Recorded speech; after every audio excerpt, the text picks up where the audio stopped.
Welcome back. We are heading into our final game of the day. Team Dignitas versus Team Dragon Knights. And so far this split, Dig has given us our hottest and our coldest games. Yeah, pretty bipolar there. They went from a game in which they didn't get a single turret, right, to then denying their opponent's Cloud9 a single turret. So Azingi was a big part of that because he brought great jungle pressure in their second game and early kills on Sneaky to set Cloud9 behind. That was his best game in terms of presence and pressure from a jungler that he has had in his LCS career. And Dignitas, they continued to pressure that advantage that he gave them to close out a very clean win against C9. Yeah, squeaky clean.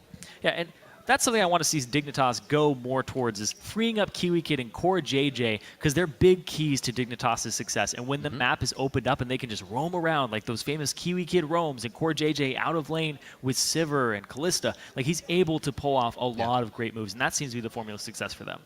And it's kind of strange because Dignitas, this is the best they've looked in a while, and it's given their fans a reason to be excited again for this team, because I am really hoping that they come out with a strategy again and that they're able to take it to TDK and show off a little bit of this new Dignitas. It seems like they are definitely more comfortable in their own skin as the team that they are now. And now they're facing TDK, who once again will be starting 3 substitute players while their main starters handle visa issues. Yeah, the sub squad performed pretty well for sub squad considering how they had their limited practice time together before week 1. And this week, it's not going to be too much better because TDK, they're actually using a lot of forward thinking here, and they're limiting their practice time with the sub squad to practice with their eventual roster. They're already scrimming with Emperor, with Ninja, with Smoothie in there, so that when they get in the roster in the LCS, that they don't have that time where they have this thing where they're like, we still have to adjust to these players. They're already adjusting to them now, and this is kind of the placeholder. But word is that they will be in for week 3 and possibly Smoothie tomorrow. We will have to see. It's going to be a tough road for these guys. We see a lot of teams start off at the beginning of a split and not be able to do much because of a sub squad, because of whatever, and that kind of seems to have a weight during the entire split. Yeah, and a lot of that weight needs to be picked up by the guys who are on the roster themselves during this sub time. It's Seraph and Kez, who both performed really well despite not having a team they're familiar with. So Seraph and Kez, they've been together since the beginning of the Challenger season with TDK, and Kez, when he left LCS on Complexity, he wasn't that convincing of a jungler. His early game pressure was lacking. We've seen more of that from him, and that's really what this game is going to be all about for me, is watching these junglers and seeing who exerts more early game pressure and starts growing into that role, because these are both junglers that have struggled in that regard in their LCS careers. Right, and even though TDK have had another week with their subs, Shifter thinks it still gives Dignitas their advantage. The biggest issue with playing with subs is that, you don't really know how your teammates think, because, you're just playing with it for like 2 or 3 weeks or whatever. So your team fighting is not going to be as smooth. Your rotations aren't going to be as smooth. It's just usually going to be the lane phase. And, if your junglers can get them ahead and snowball off of that. So playing with subs is definitely really tough in a team aspect. Yeah, and having the jungler snowball is going to be the big thing I'm looking out for. Like I said, whoever gets that advantage, if your team fighting's not on point, if your rotations aren't on point, just roll over them with a ball of stats you created in the lane phase. Hopefully you can. You don't get caught off guard by kind of like JV team when you play against them and they just fake you out. Well, let's check out the starting lineups and see if that happens. On the blue side, it's Team Dignitas. That's Gamsu in the top lane, Azingi in the jungle, Shifter in mid, Core JJ at AD carry, and KiwiKid at support. And on the red side, it's Team Dragon Knights. Top lane is Seraph, jungler is Kez, mid lane is Bishu, AD carry, Lapman, and support, Baby. Hey, back in the days, that's all they relied on was solo queue prowess to be good at League of Legends. You can ask Kobe. He was on those teams. There was no strategy. Just go straight forward, take the fight. That was the strategy that they used. Guarantee it. You can ask them yourself. However, there is more strategy now as the LCS has come about in the past few years, where teams need to get themselves in a house. Is there more strategy? Get a little bit more formal. I'm going to go with yes. That is one thing I can. As a play-by-play caster, I can confirm that. Okay. We're jumping into the game. Dignitas versus TDK here. Our final game of week 2, day 1. Evelyn and Nar have already found themselves on the bench for this one, as well as Nidalee. See what the last 2 for each team are here. Going quite quick. They know what they want to get off the board for this game. Yeah, that's 2 junglers targeted at Kez, but the Nidalee is also a flex ban against Seraph in the top lane, because he plays that. He plays it full AD, but we're not going to see it this game.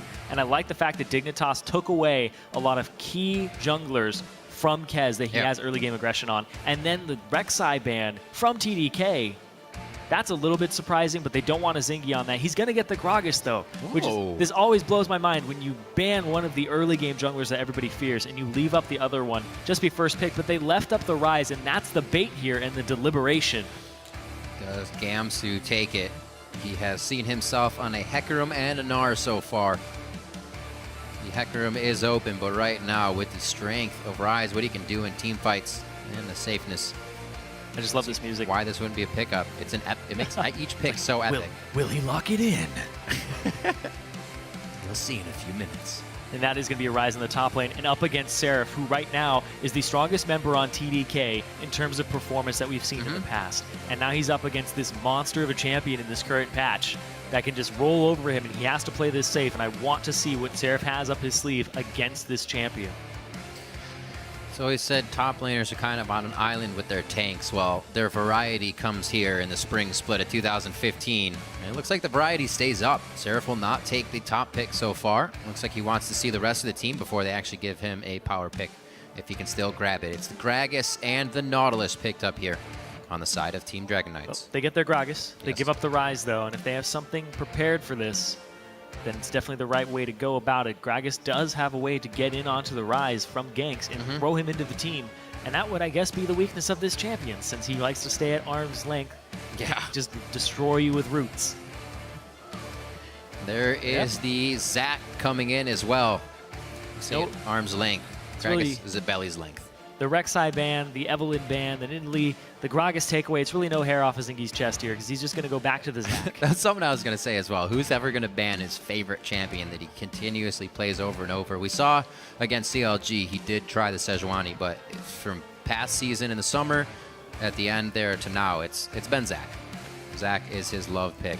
Gets it in this time, Kalista as well. We'll see who Kiwi Kid's going to be thrown around as with the Fates call for this composition. The Annie's still left up. Pretty for sure pick for these guys. Allows Kiwi Kid to get in or out, whether he has flash or not. Yeah, and they picked the Kalista up. Surprised they didn't go with the Sivir here, but this is going to be dissuading TDK from picking the Sivir for this composition, because if you look at it, Sivir would go great with these champions that want to get in there and want to tackle that Ryze, but the Kalista-Sivir matchup, like Double If said, he got lucky in it, was able to outplay it, but it's 80-20 in favor. He should have been pushed in. Heard it from the man himself. Aurelia and Corki are both locked in. I feel like this could be a mid Corki as well if Bishu wants to take that. Aurelia towards the top lane, and we have that jungle Nautilus, or I'm sorry, support Nautilus, jungle Gragas. Core JJ has the Kalista, and they quickly lock in the Morgana. Interesting. We did see an Aurelia against a Ryze earlier today. Aurelia can do well in that matchup due to her tenacity, the fact that she can get in on Ryze. It's not the same matchup that it used to be, though. Aurelia used to fare much better in it, but now that Ryze has a shield, he has a way to trade effectively. Yeah. And ooh, this is actually very interesting because we've seen mid lane Aurelia into Azir a couple times. Azir's locked in, the Aurelia is still on the table. Sounds a little crazy to say, but we've seen it twice now throughout the world. I want to see if Bishu takes this Aurelia into the Azir from Shifter. I feel like Bishu would be the one to do it. Pretty high mechanically. It's the team fighting that usually takes down a sub-squad. The solo lanes in the early game usually go pretty steady still for teams that are subbing out more than a few players. And TDK here looking to lock in their last one to round out the composition. They may just go with the double AD. They do decide to. That's an Aurelia in top lane. Again, we get a mid lane Varus now from Bishu and that Corki for Latman. So they decide the double AD comp is the way to go. Yep, been running into Bishu in solo queue a lot. It's pretty much been Azir Varus for him for a while now. His Varus is actually, from what I was seeing, pretty deadly.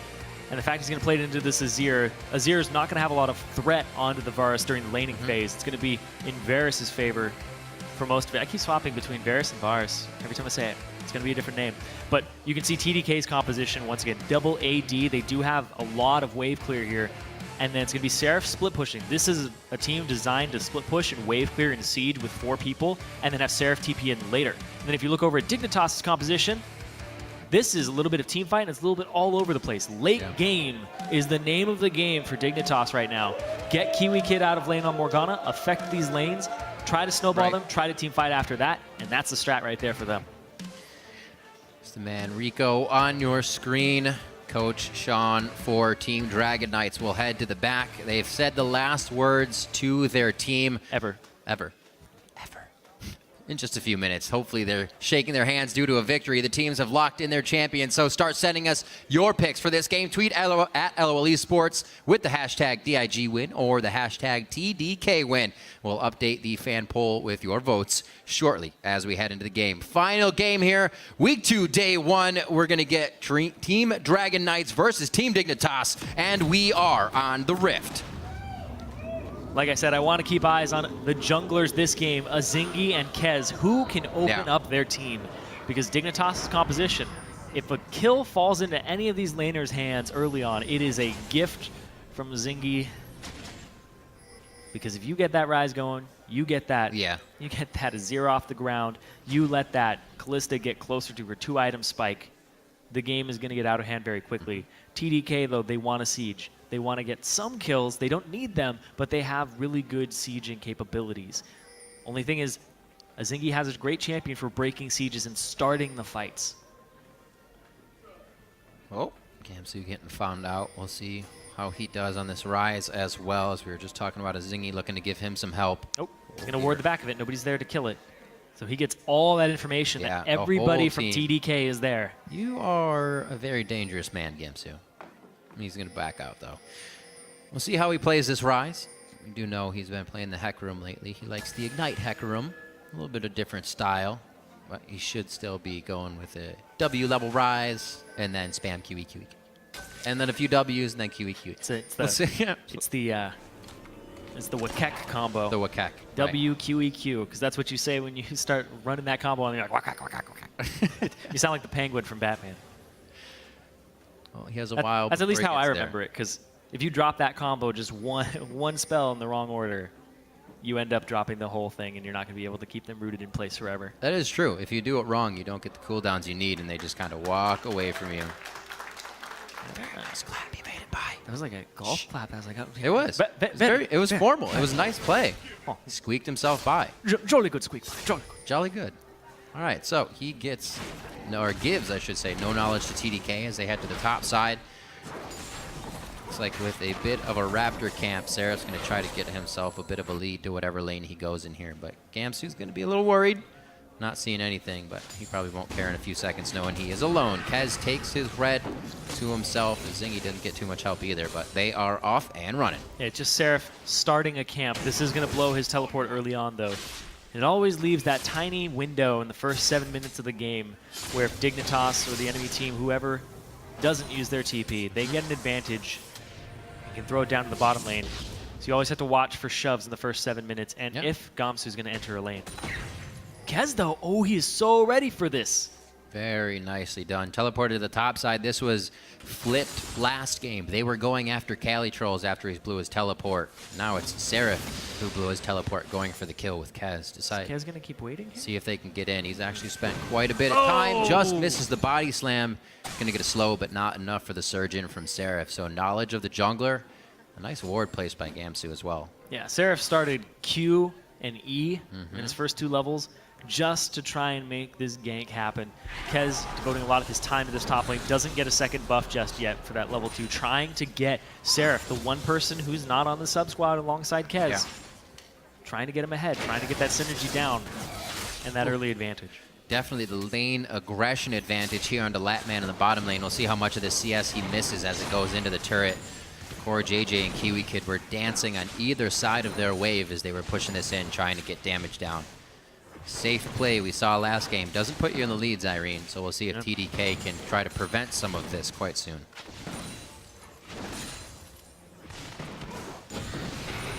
Farming pretty well. Not too bad.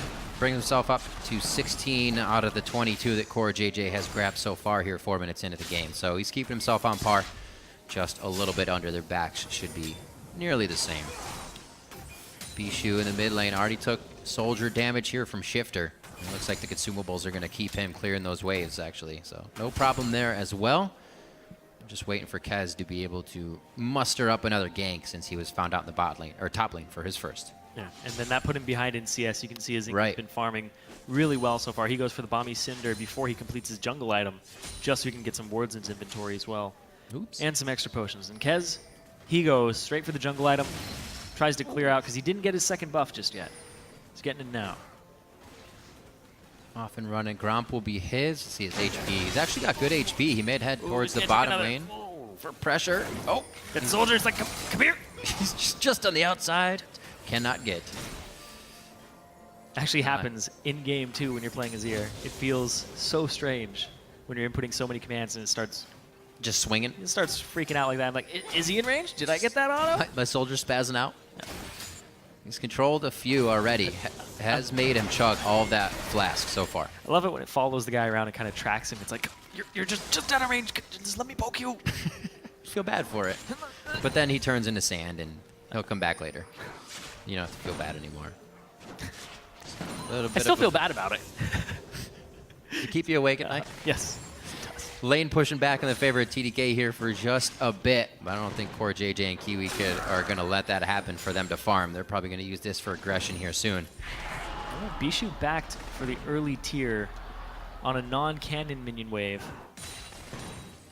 So he loses a little bit of CS. Let's see if he can get his push on and shove it to the enemy turret before Shifter can actually get back there, or cause Shifter to use a little bit of his mana to actually come faster. But this is a good back by Shifter, because Shifter's going to have the cannon minion wave in his. Another good play as well. Wards on the top lane, spotting out Kez. He was seeing it the tri-brush. Now the ping's coming in from Gamsu, sees the pink ward just above mid lane. Wow, Kez is not going to have fun this game. He is completely on the radar the entire time he's been jungling. Yep. It's a predictable strategy, though, when you have 3 substitutes on your team. Which lane are you going to gank as the non-substitute jungler? Probably the guy you know best on the team. Right. That's true. Definitely playing to that effect. It is 50-29 in that top lane. He runs away just to run back. He's like, oh, you know what? We can still go for this.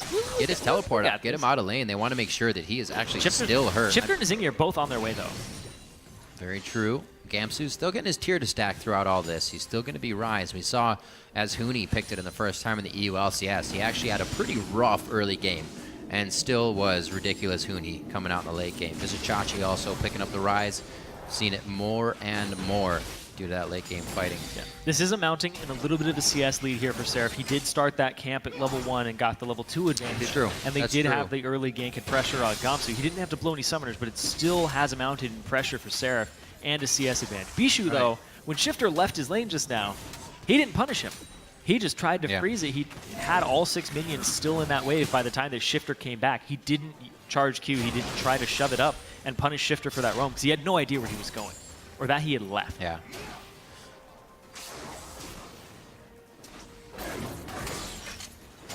Bishu looking for farm as well as a bit of aggression here in the mid lane as he charges up that tier. Still being pushed back a bit, but good farming between both these guys. They will be very useful in the first fight here if neither of them can take each other out within the next few minutes. I don't think we're going to get jungle pressure here either. No worries for these two. Like you said, we'd see Bishu playing a little too safe, and Shifter just using soldiers as well. Nice hit there. It's the poke back and forth. No, you go low. No, just back and forth, trying to get that advantage. Once again, both junglers top lane. The ward coverage, though, is in favor of Dignitas. They know this. They don't know Zingy's there, though. Oh! Slingshot actually misses as the Zingy says Jello. They want to get on Gamsu. Here. He should be able to make it out. Arcane Mastery coming up nicely to give him a bit of shield. And he's out safely. Yeah, really nice by both teams there. Yeah. But that was TDK operating without information of Zingy's positioning and Seraph reacting very quickly. But the thing is, they didn't overlap their CCs. It was not, he is in Rune Prison while you have the Elastic shot coming down on top of him. There was a little bit of a lack of overlap of CC there that would have resulted in more damage. See, this is a walkout. Gamsu is going ahead and waltz back to lane. No teleport needed there, so still up for both him and Seraph. 9 minutes into the game now. About a 400 gold lead in favor of Team Dragon Knights. It's going to come out of the laning phase. A few CS here, a few CS there. And Core JJ has still been able to keep Latman down a few, but they're still doing a lot better than previous games. Latman and Baby in that battle. Yeah. Yeah, Latman and Baby, they've had some problems in the past. against Team Liquid and Gravity. They didn't have the best of games, the best of bot lane times. Yeah. It was the worst of bot lane times. It could have been. Depends on how you look at it. But right now, TDK slightly in the advantage. It's not really a big advantage that's worth talking about just yet, because the junglers, they still haven't gotten off the ground. Yeah. And when this is happening in the game and you have such a late game composition from both teams actually favor the late game right now, it's just going to be coming down to team fights and execution. And Shifter, in his little sound on tape we had earlier, he was talking about how they don't have good coordination. They don't have good team fighting. Maybe that's where Dignitas is aiming to hit TDK, waiting for that stage of the game, just trying to hold off, trying to be team fight champions, and try to beat them there. That's kind of what I was looking at for TDK as well, is where do they, you know, kind of go off the handle, or do they do what comes natural to them? Do they say, since we don't have too many strats, do we do things that we all normally do? We're okay at dragons, we know how to position around that. We're okay at protecting a buff, but maybe the tower dive won't work since the synergy's not there. Oop.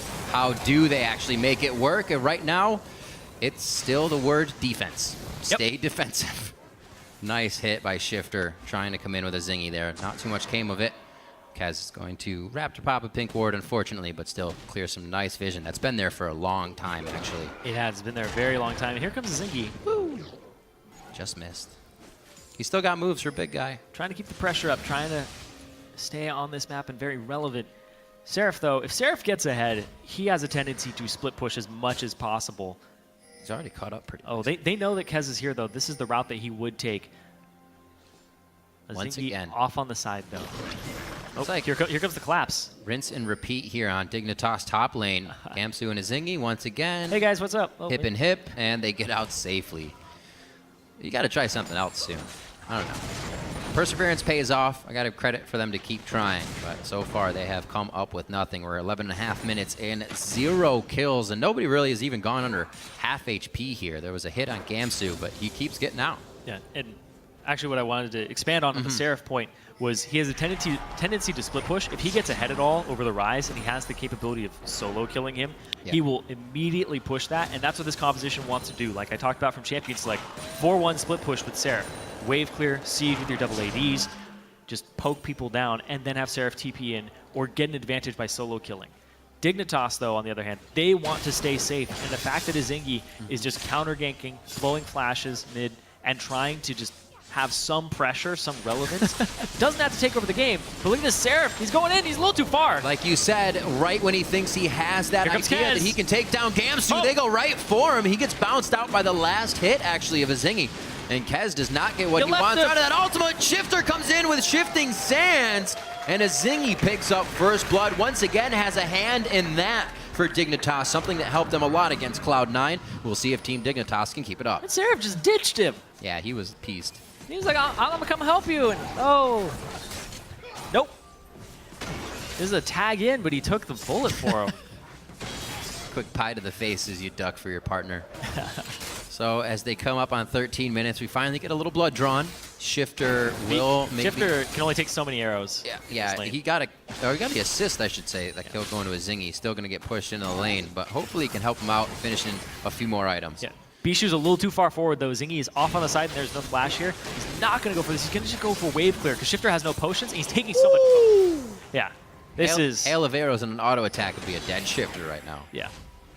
Very Even close. just Chain of Corruption and like that too. Bopping him one time. Just a quick bop.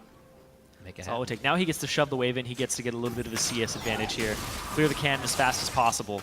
You get that back wave. Azingi might have to soak this wave for him. Everything is happening at such random times for teams. Like, nobody's set anything up yet. That was back, almost a good time for Dragon, but then Latman and Baby went back, so nobody was actually there for the side of TDK. Shifter. A lot is just what's on the map right now. They're trying to figure out what to do with where everyone is. Nothing planned. Yeah, Shifter wants to stay on the map longer. He came back with 4 health potions because that's how much he's getting poked out of this lane. The fact that it's linear wave clear at the same time as poke from Varus, he's able to get this down, chunk him. Look at that, 1/3 of his HP. That's an HP pot right there. So basically he can take 4 more arrows than he would have normally, or at least 3 more. We might get our that's first a lot of bit spears. Dragon. Oh! Don't go back and range the red. Quick passive jump and the flash, actually, to get out of that anchor toss. Baby's going to try and get some brush control, but it's not going to get him anywhere. They're just making sure they're actually safe in this bot lane themselves. Pings over to the side of Dragons from Team Dignitas. They say, can we actually get some pressure onto this? It's a little risky. Bishu hasn't backed yet. Shifter just freshly backed. It. Yeah, Bishu's just the movement. Very nice play from Team Dignitas here. Yeah. Just to say, hey, of course we know, and you're definitely going to have to fight us if you want to try. So kind of flexing their muscles. Nobody gets the dragon just yet, but that does mean we are going to get the full 5v5 fight. No one gets picked off. Not too much jungler intervention has really helped TDK.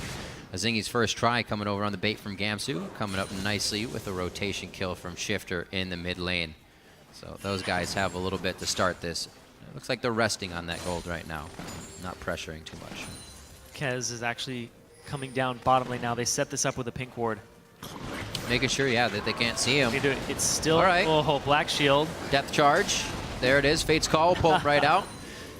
So many options, variables to get themselves out of the fight.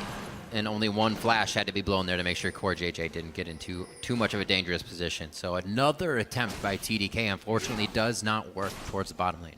Yep. Despite being down a kill, though, they are up in gold overall, just based off of CS. Making the lanes work. From Seraph and from Bishu in the mid lane. So everybody's, it's kind of like what CLG was doing, except not to that extent, where everybody's just having a better laning phase. Bishu, he still hasn't backed yet, but he needed this blue buff very desperately because when you bring 4 health potions back to the lane like Shifter did, that takes a toll on your mana pool as a poker because you keep throwing out these Qs and it's like, okay, I need to throw out 4 more Qs to get through his life pool to the same point that I would have before.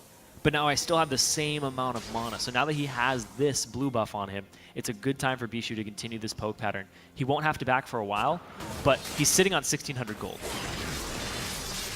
Oh! Yeah. Please stop. Oh, I can feel that. Wow, big damage to Bishu. Shifter comes back with a Morella Namakan. Ability tome on that as well. Does not look like they are going to be able to stop him anytime soon. Already putting soldiers down in the turret. Forced by Bishu to clear out those Qs. Like you said, going back to spend that 1,600 some gold, so he'll be away from lane. Actually, he stopped. No, he doesn't want to. He wants one more shot out. He doesn't want to. He wants to stay there as long as possible. Got the blue. Why not? And keep this pattern. Look at that. How? It's like right on the end every time. You think you got him shoved out of the wave, but you don't.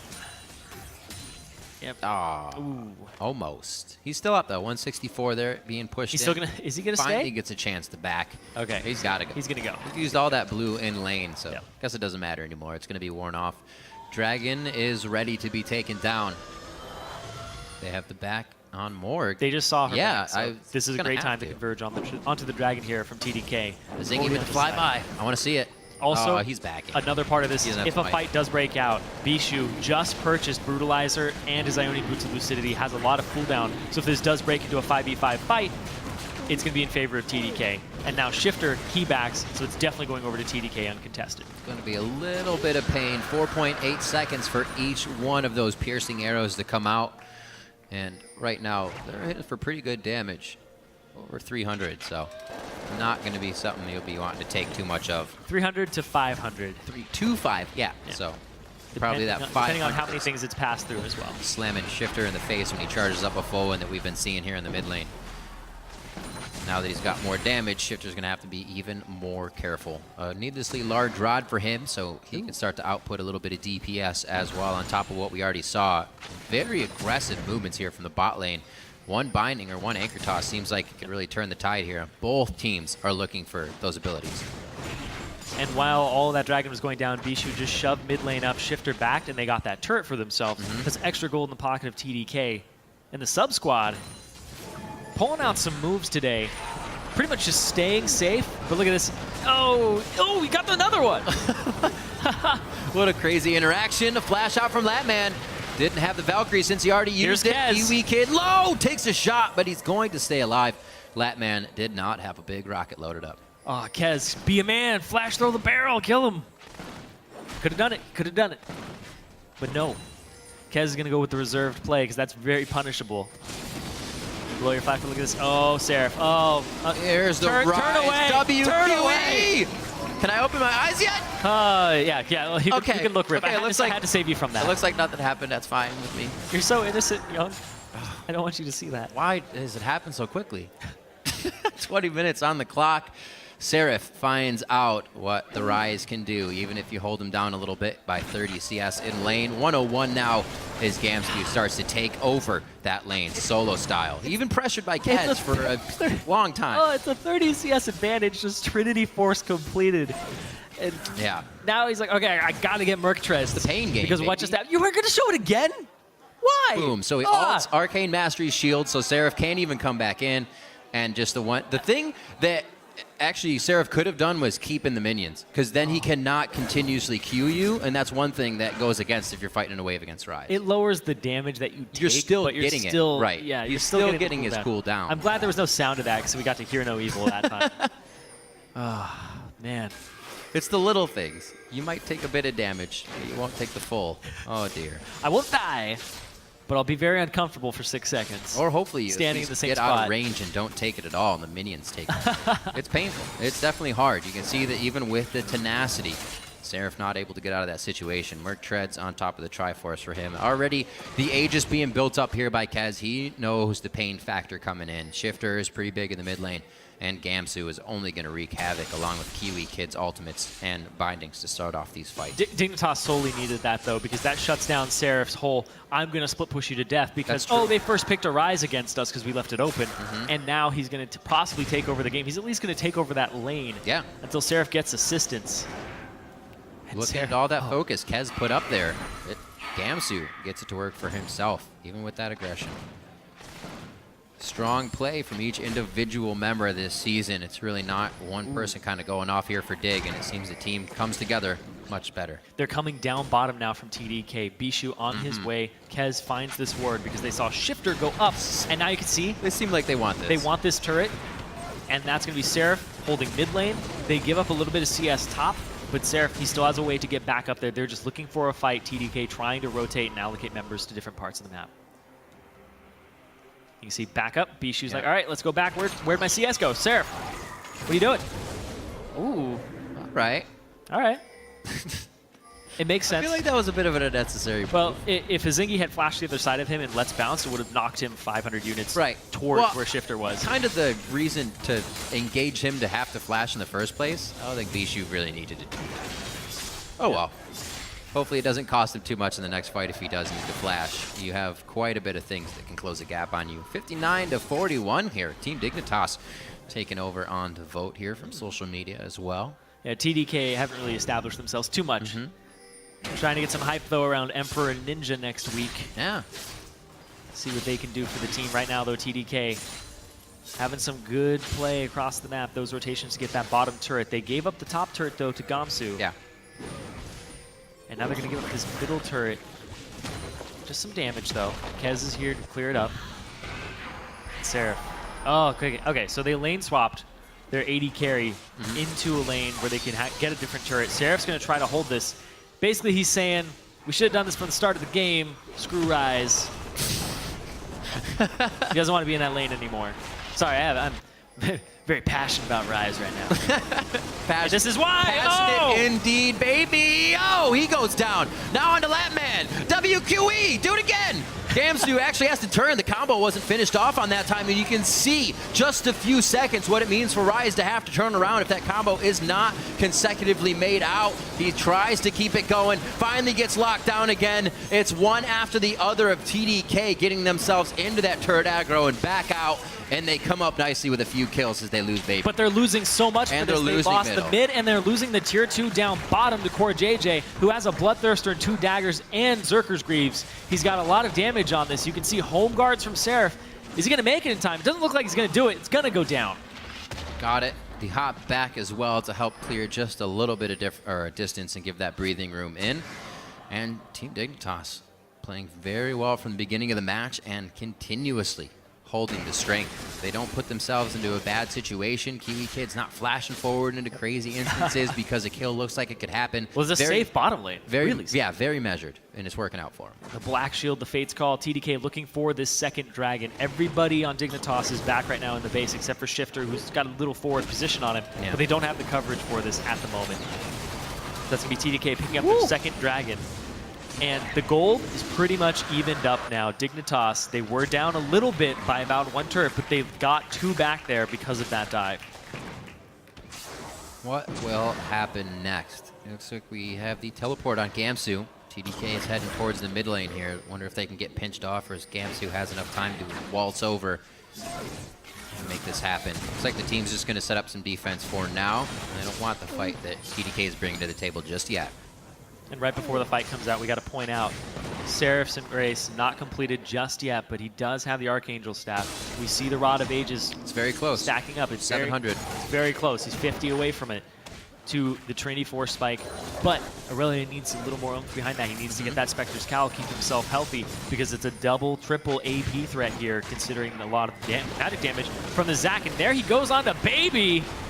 Love what Dignitas is doing with their team here as well. The initiation from a Zingy already made it. Kiwi Kid's actually thrown a Talisman of Ascension in there to keep the engages going if anybody gets popped out. They are ready to take these fights over and over again, as long as Core JJ doesn't take too much damage, as he is right now. Oh, he's off on the side. They still want it. They still want it, even after seeing him go to 25% HP.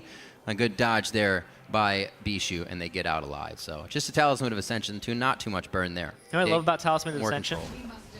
What's that? 3/4 the way back up. Yeah, exactly. Almost ready to use it. It's a 40-second cooldown, and when you get those masteries, it's a 32-second cooldown now. I'm so jaded, I thought, work with Free too much. I thought you were going to make a pun there. And I'm really glad you didn't. I'm like, am I going to get this? But I like it. See, it's already up. Talisman of Ascension. Very useful here for Kiwi Kid. If he's not going to be Flash Tibbers, he's going to be doing the safe run-in and then run out if possible, after he gets his bindings and soul shackle.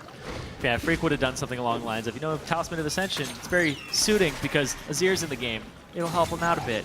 Ha ha ha. There we go. That was Freak level. Thank you. That was Freak level. Thank you for you're fulfilling welcome. that. I felt like I had a void or something that was missing.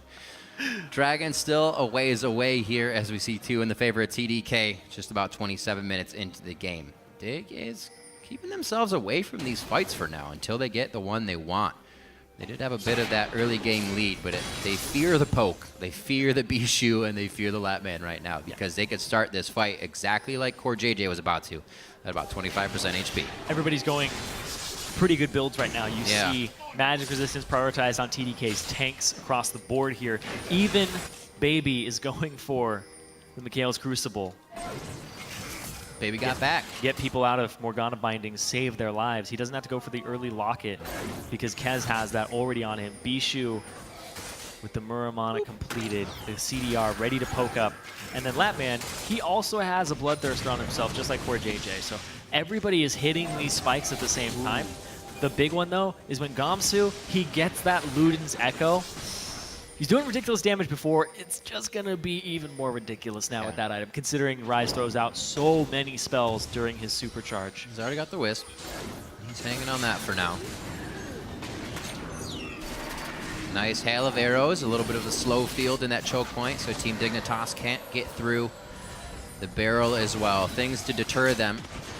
And the Talisman of Ascension goes off. Only a Dark Binding. As Zingy flies over the wall, Kez is going to be the first target they look at. Seraph's actually diving in and crying out. Gamsu, a little too far forward, takes the hits, but he's still alive. The Arcane Mastery and the Seraph's Embrace keep him alive. Kiwi Kid close to going down now as Zingy flies through with Shifter's soldiers, and they can only pick up a few more bits of DPS. It is going to be Baby going down by the hands of Kiwi Kid as they continue to fight. A nice hail of arrows once again to keep Gamsu from getting back into this one. The Talisman of Ascension could be coming back up soon here.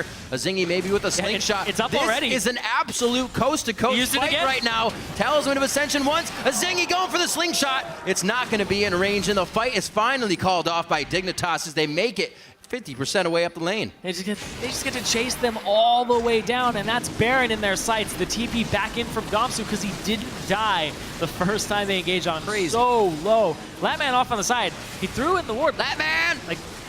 One more! Oh, so close! Oh! That was a lot of damage coming from Shifter's Soldier right there. I wouldn't want to stand still either. Luden's Echo chomping at the bit. Dignitas finally gets a fight that they want, and that was off the Talisman of Ascension. Kiwi Kid flying in. You got to use it 3 times total. Yeah. Used it at the start. It's like Rizal. Chase them all.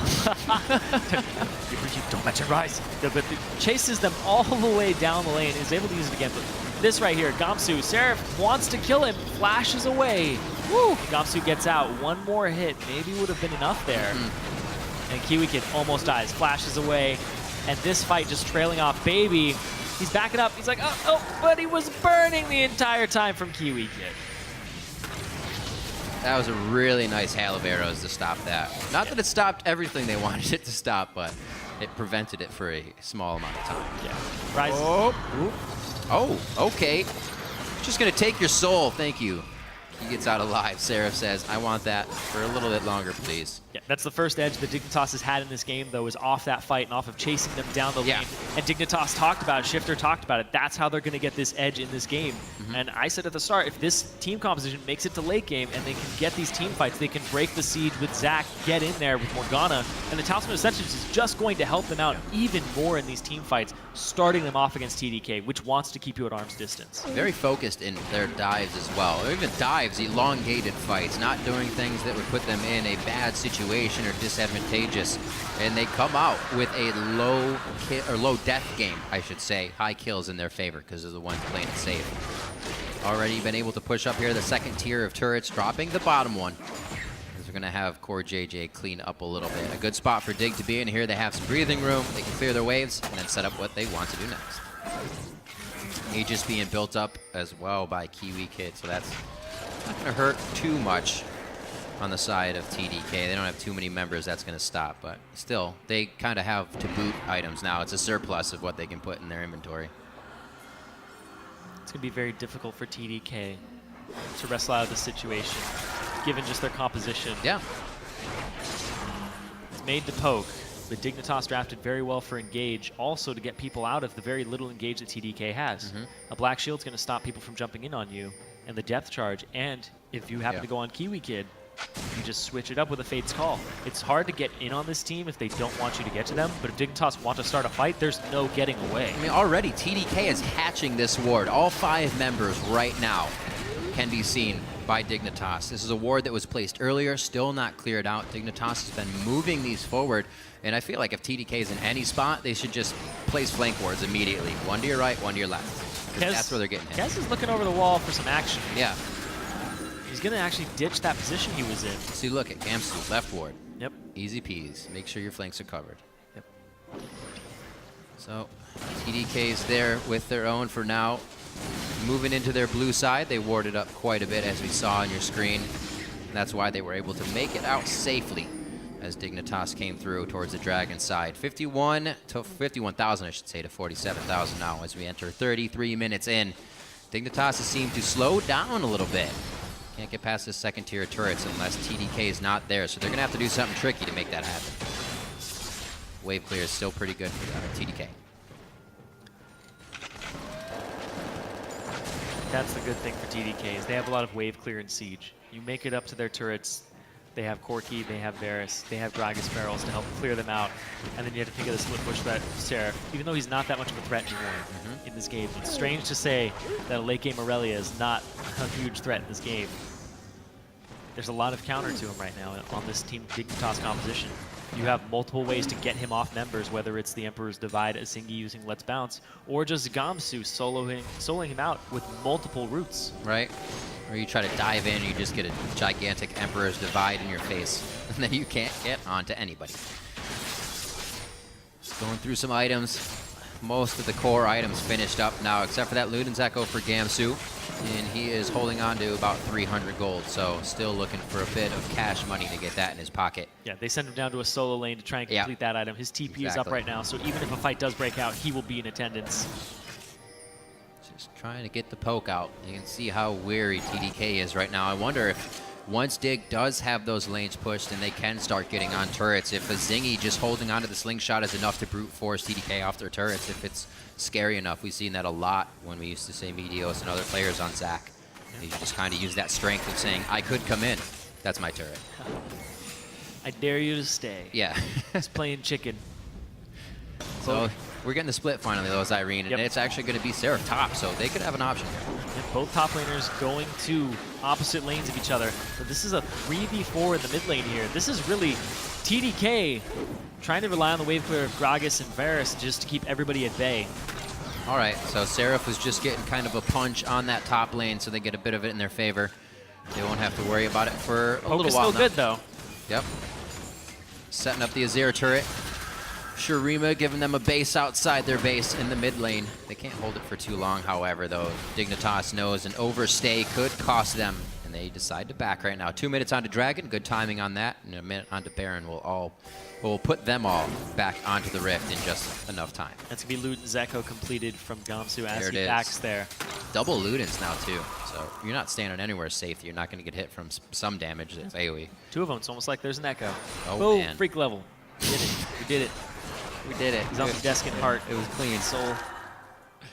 But anyway, moving on.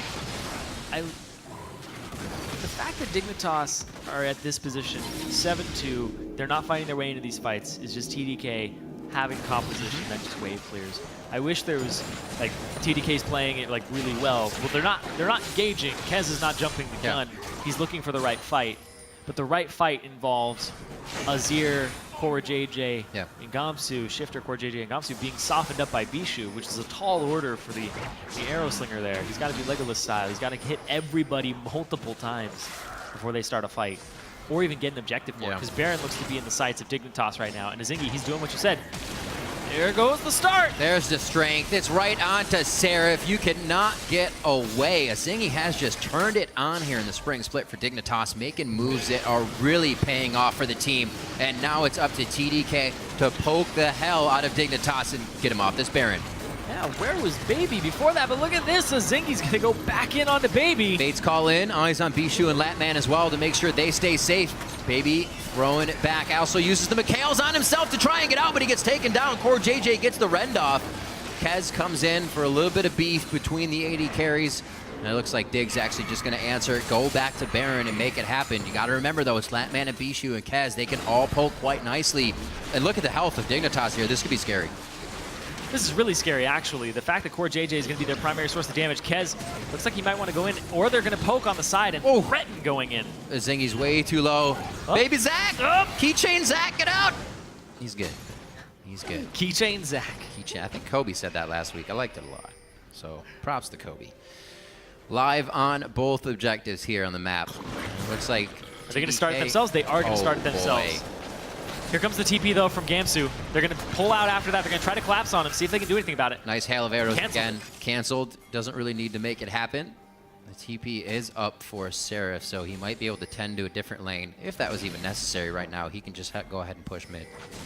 See if they can get onto Latman here. Core JJ making his way up, but that ward already going to see him. Flash for flash. Latman's going to have Valkyrie in the fight now, so that could be very dangerous for Core JJ if they get a good stick on any of those ultimates from TDK. Just looking at the Luden's Echo rise. 431 base movement speed right now. Why? Not safe for work. Yeah. Merc treads, I assume movement speed quintessences. And then having the Luden's Echo movement speed on top of it, 431. And then when he pops his passive, or pops his ultimate, he gets 80 more movement speed. He gets to train down pretty much anybody on this team. And with the Merc treads, he's a little bit harder to peel. It's like Formula 1 rise. When you hit that ultimate, you're just off and running. Pole position.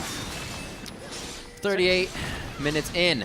Seraph's going to be picking up third dragon here. Which is good, because we just talked about movement speed. It's going to get TDK. But look at this. Oh, it steals it! It's going to be Kez that takes down the Baron. Kiwi Kid's now getting hit. Fake call, pulling back in. Seraph distracting the team on the other side, so Latman and Beast, you can get in with more poke, but they just want the Baron. They actually don't want the fight from what it looks like. They're out, and they're happy.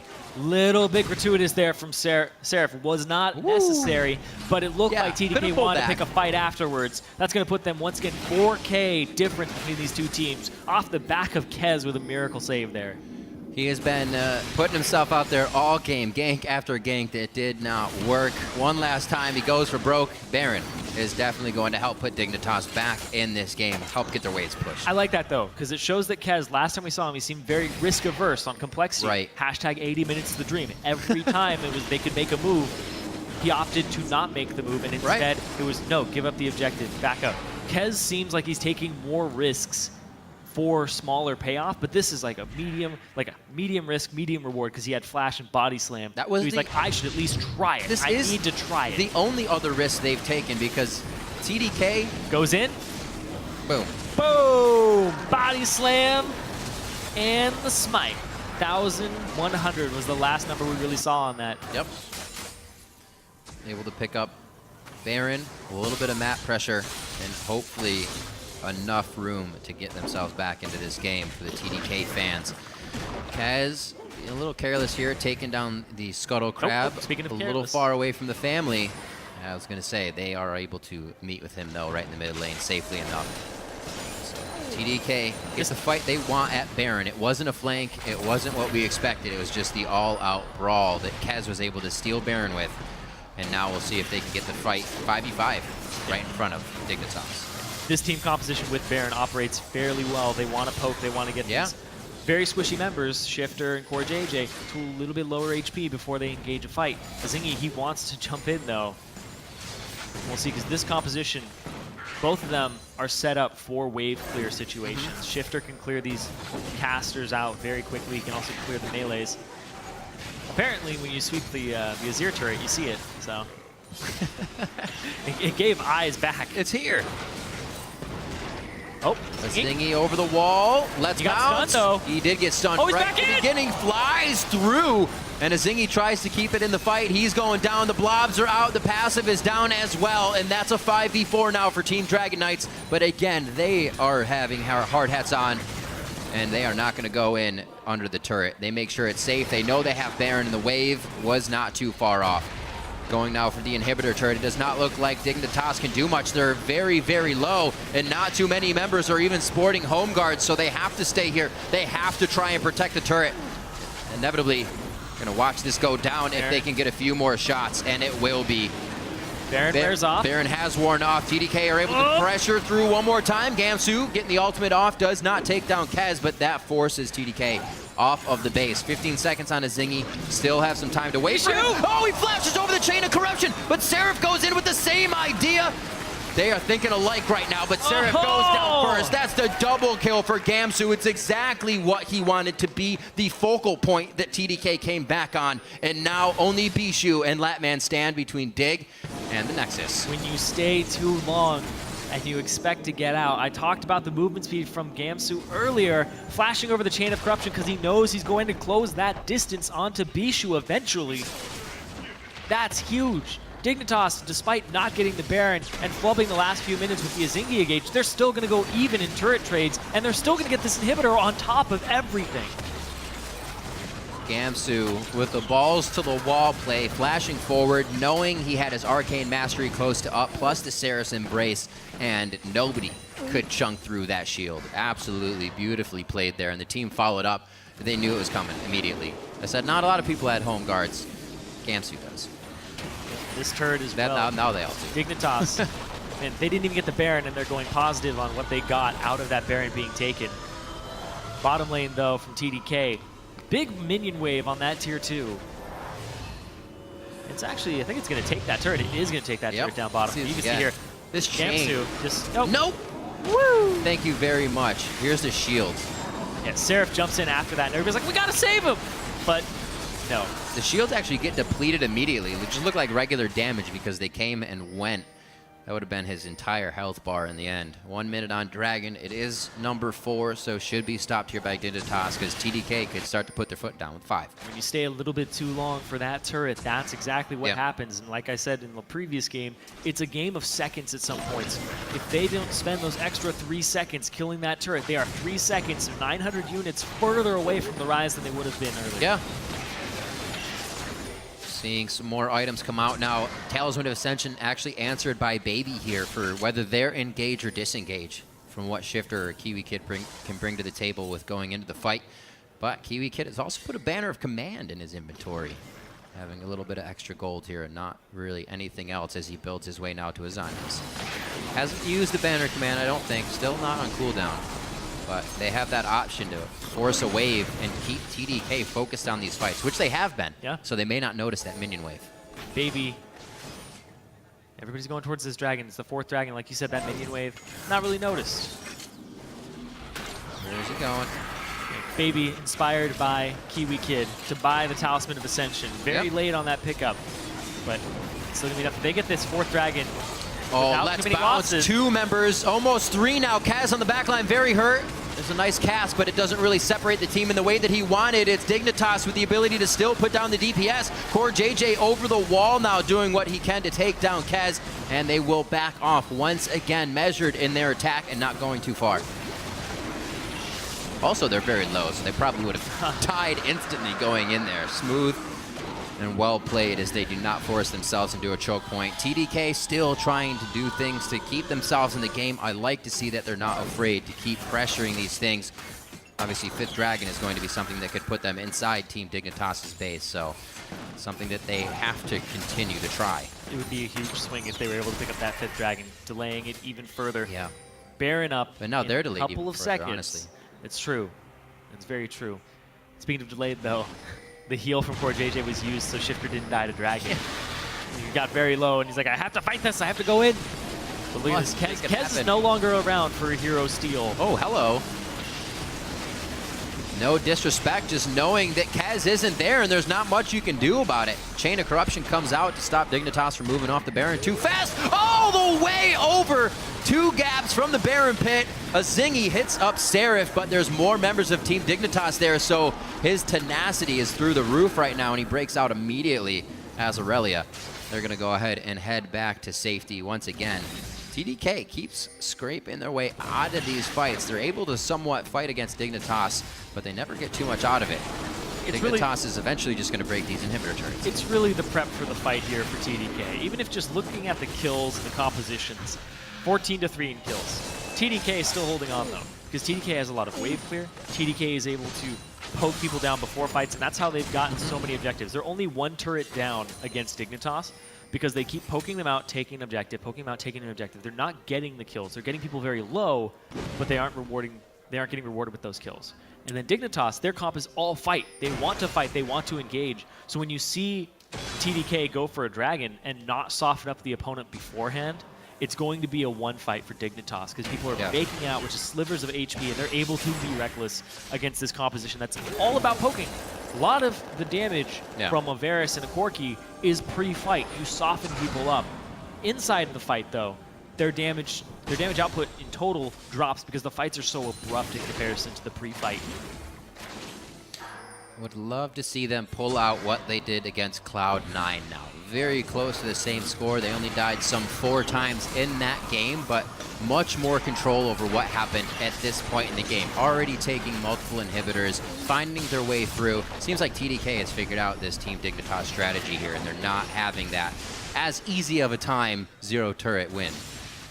Dignitas is not struggling with this one, but definitely being tested a little bit more here against the sub-squad of TDK nonetheless. Latman goes top. They lose a good portion of their wave clear, and they lose both turrets. This is all 3 inhibitors open. Okay, so as I say, they were taking all the inhibitor turrets. They start taking inhibitor turrets. A flash of Gamsu locks down Seraph.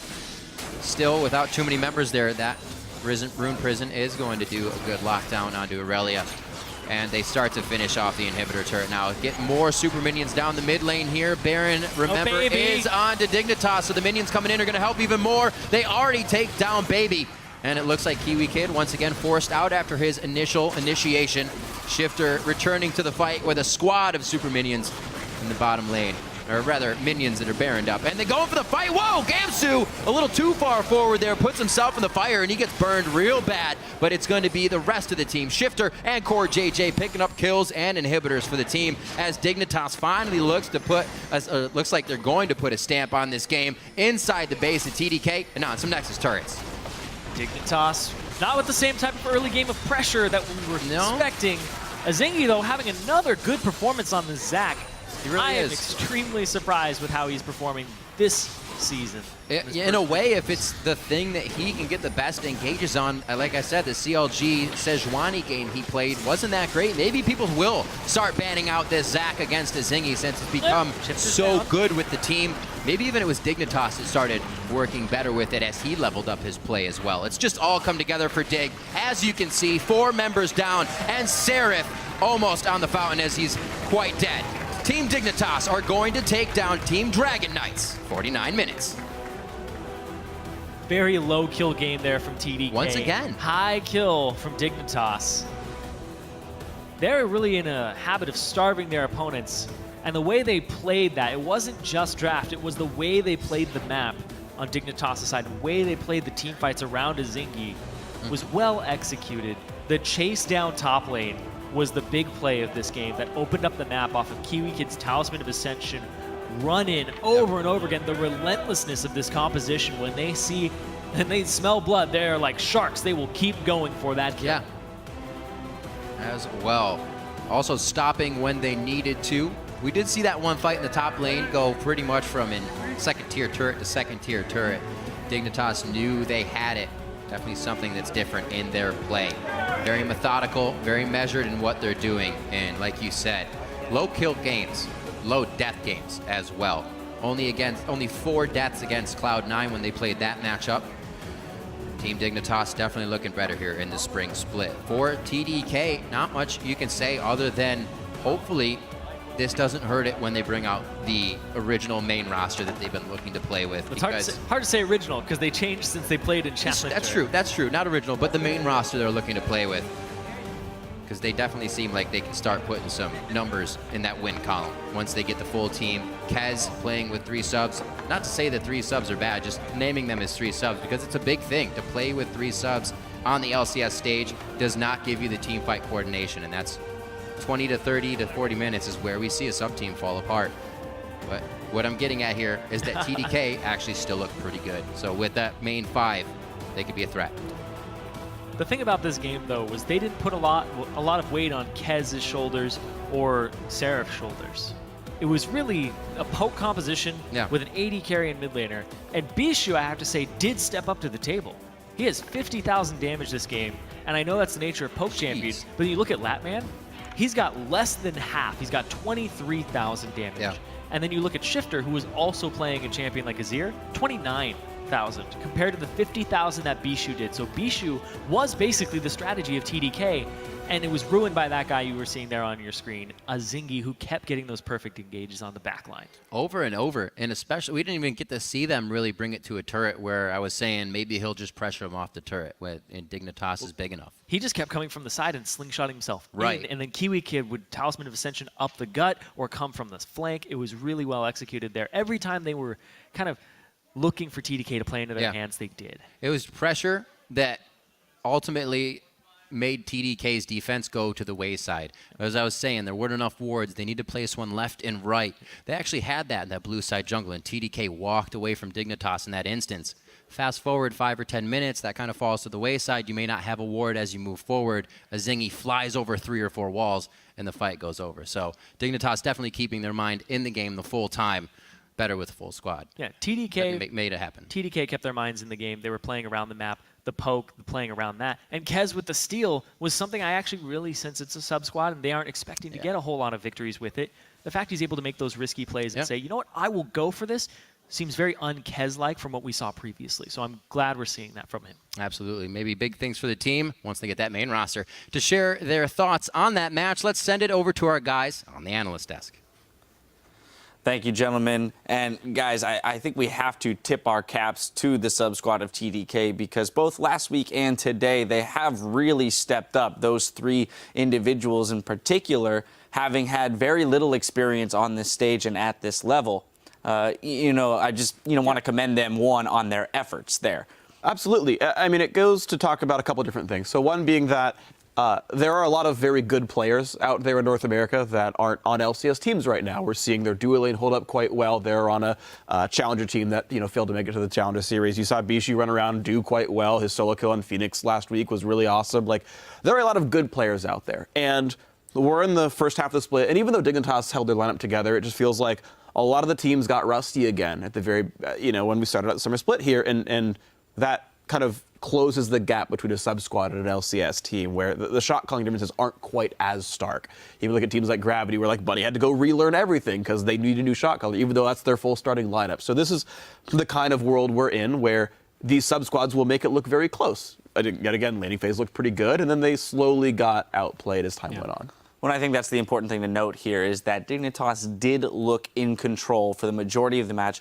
Really, the only hiccup was that Kez Baron steal, and you know, you can only do so much about that when the Gragas comes over the wall and it's 50-50 smite. Yeah, I do think there's several things Team Dignitas can improve on. Like, for instance, Shifter, yes, Bishu played well, but he was on his ear and he lost his turret fairly early on in the game on a champion that should be able to defend the turret much more easily. So, like, Dignitas, they've had a very strange first 3 games. They got basically perfect game by CLG, then they perfect game at Cloud9, and then they had this really competitive game against TDK, who should be the worst team currently in the LCS with the sub-squad, and it was a really close game. So I think there's a lot of learnings they can take away from this one, but they should be happy with the win. From a, I was going to say, from a morale standpoint, this has to be a big boon to them, starting the season off 2-1 with the roster that they decided to stay with. It's great to start off 2-1. Yep. Right? So that's one of the better starts of all the teams. All right, yeah, exactly. So Dignitas with the 2-1 sitting near the top of the table. That being said, let's pull up the standings to see how the teams are shaking out. Tied for first, once again, it's CLG and Team Liquid with a perfect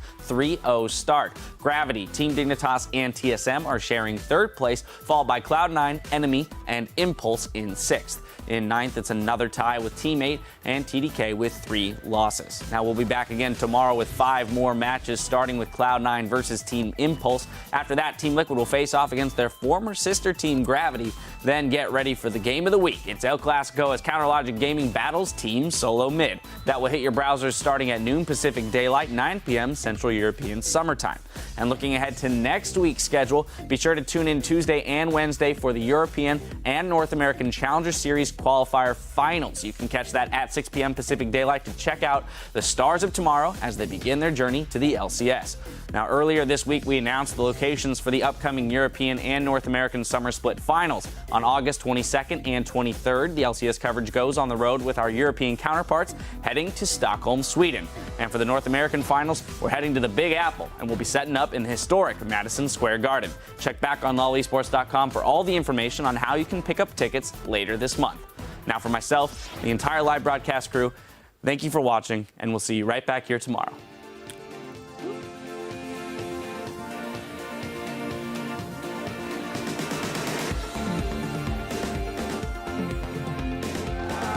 Ready to kick off our first game of the day. It's Enemy Esports versus Team Liquid. On to the second drop as well, and Dominic to run away. 2 kills, maybe make that 3 as Players tries to dive with the turret, gets imprisoned up. Team Liquid in a dominating fashion take down Enemy Esports.